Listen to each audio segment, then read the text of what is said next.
आकडेवारीनुसार 2024 मध्ये महाराष्ट्रात 26,557 कोटी रुपयांचे 158 प्रकल्प सुरू झाले, तर 2023 मध्ये महाराष्ट्रात सुरू झालेल्या प्रत्यक्ष प्रकल्पांची संख्या 189 होती, ज्याचं मूल्य होतं 56,652 कोटी. तसेच 2022 मध्ये महाराष्ट्रात 41,083 कोटी किमतीचे 198 प्रकल्प सुरू झाले.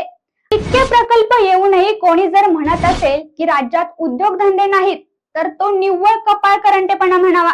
मागील वर्षीच्या तुलनेत धान्य, डाळी आणि तेलबियाण खालील क्षेत्रात वाढ होण्याची अपेक्षा आहे, असे आर्थिक सर्वेक्षण अहवालात उघड झाले आहे. यामुळे आपल्या शेतकरी बांधवांना निश्चितच 4 पैसे जास्त मिळतील. पण आपल्या शेतकरी राजाला असा फायदा झाला तर काही लोकांच्या पोटात गोळा उठेल, कारण त्या ढोंगी लोकांना जनसामान्यासाठी काही चांगलं करायचंच नाही, तर लोकांना भडकावून राजकारण करायचं आहे आणि बाकी जनता सुज्ञ आहे.